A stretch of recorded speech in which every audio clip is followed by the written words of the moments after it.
basically they're saying that your room temperature should be 16 to 20 degrees. Have you ever tried to put your AC down at 20 degrees in Dubai? It's pretty cold, yeah. So the reason for them saying 16 to 20 degrees is actually they're talking about their air temperature outside being in the minuses.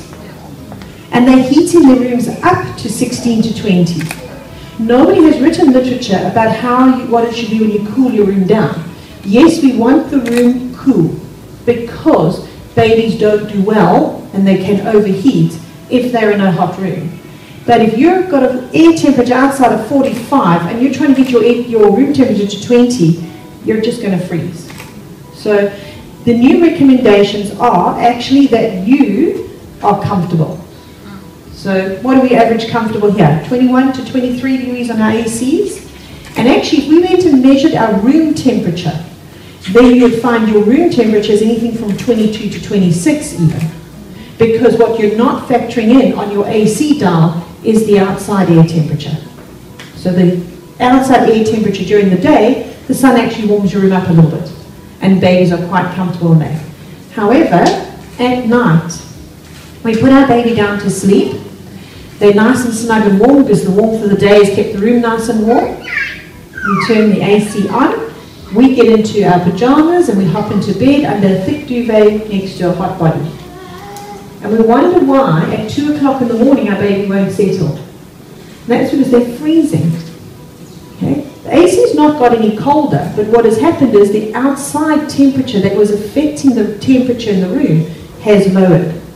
So the temperature in the room has gone down. But we haven't done anything to the AC, so we don't really think about it being too cold.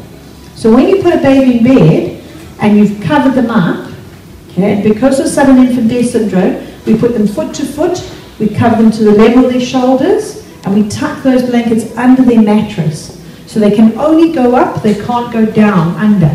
No duvets, no pillows, until they can actually turn both ways. That way you prevent them being smothered. However, we take them out at night. So we open the bed up, we flip the blanket over the side, and we take the baby and we bring them to us. And actually, we heat our babies up by 1 to 2 degrees when they come to us to feed. Even if you're bottle feeding them, you're holding them, you're giving them good body warmth. We've left the 2 covers, we're going to put them back in, open to the AC and the cold air. We put the baby back into the bed, we cover them up, make them all nice and tucked in. Again, we think they're all snug and warm, and babies cannot shiver, so they cannot warm up their surroundings, unlike you and I. We go hop back into our nice warm bed, which our husbands kept warm for us with the body heat. And then 5 minutes later, the baby's been lying there going, no, she wouldn't have put me in the icebox. You know, I think she has. Okay, and they start to cry. And what do we do as mothers? We get straight back up and feed them again because we think they're hungry. We didn't feed them enough because we are always to blame. We do it wrong. We didn't do it right. We didn't birth them. Actually, all it is cold. So if you've got a baby who's waking at night, make sure that the first thing you do is check, are you keeping their bed warm? And a simple way to keep their bed warm, take those same covers and cover the bed. That keeps the warmth that was already there between the layers, so when you pop your baby back in, they're nice and snug. Okay.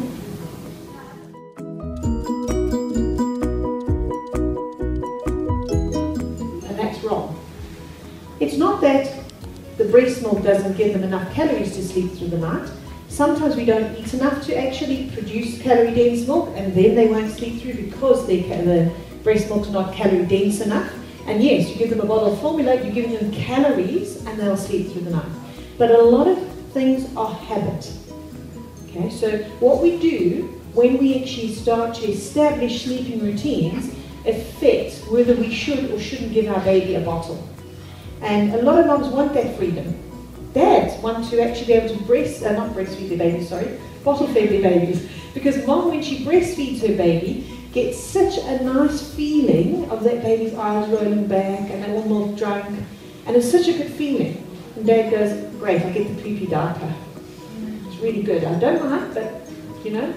So by about 6 to 8 weeks, we like to start establishing possibly 1 bottle feed. And that's only if that's what the parents would like to do. There's no need to do it. That's what I was saying, is there's no need to think you have to offer a bottle of formula or even a bottle of breast milk to get good sleep habits. But mom often wants that time out and dad's saying, come on, give me something. So the late night feed, because how many husbands come home late and then kind of have dinner with you and then want to go to work again? And they stay up later than we do. Plus you're going to get up about 2, 3 in the morning still with a very small baby. So the dad could do a late night feed where it's just him and baby. And we call it a dream feed, but we actually call it a daddy feed. So to abbreviate, dream feed becomes DF, daddy feed. And that means that the dad can offer that bottle. Now if you're a breastfeeding mom and you want to, you start expressing it 4 to 6 weeks, you actually then can basically start offering them a breast milk bottle. Just remember, you must eat properly to get the calories. If you sort of think, you know what, expressing is not for me, I really don't even want to do it, I don't think it's fun, I feel like I'm a cow, and lots of different descriptions, and you think, you know, I'm just going to do a bottle of formula. That's absolutely fine. There's only one thing about doing that bottle of formula. Your breast still thinks you need to give the baby milk. So in the beginning, you may wake up feeling like, whoa, I'm a bit full. And you may want to be able to pump to comfort, not to actually express the milk for the feed, but just to relieve the breast until they settle. Okay. So when we start offering a bottle, there's no real trick to giving a baby a bottle. There's no real, this is the way you do it. But one of the things that I have actually personally discovered, and it's being here in Dubai, that there's certain brands that babies love and certain brands babies hate. Okay? And Tommy Tippy is one of the better brands because their nipples, although they're silicone, are a lot softer than some of the others. And if you think about your breasts, they're nice and soft. So if we're going to give a baby something, we want to give them as close to the breast as possible. And Tommy Tippy's bottles, absolutely amazing. There was just one trick on them. I don't know if we've got a bottle. Doesn't matter. If you look on the nipple, there's a vent. Okay? And so many moms don't understand why the baby can't get the milk out the bottle. And that's because if they've turned the vent around to by the baby's chin, the milk is filling that, and that's where the air should be escaping. So the baby forms an internal vacuum and then won't drink. Then fusses at the bottom, the mother goes, well, it doesn't like this bottle. Just turn the vent to where their nose is, where the air can escape nicely. Thank you. And you'll see that the baby actually feeds pretty good. I'm trying to take this out. So, I mean, Tommy Tippy's got lots of different products that we actually do recommend because of, number one, the ease of use, but also the quality that you're going to get as a mother. So, there's the little vent there. You see that? And it's such a simple thing, isn't it? So if it's turned this way round, milk is filling up here, so none of the air can actually escape. But if you turn it this way round, milk is filling here, so that all the air, as the baby's sucking, escapes nicely. That's, to me, very, very important that the baby actually is comfortable while sucking. So mothers then go out and buy another brand, you know, a different size.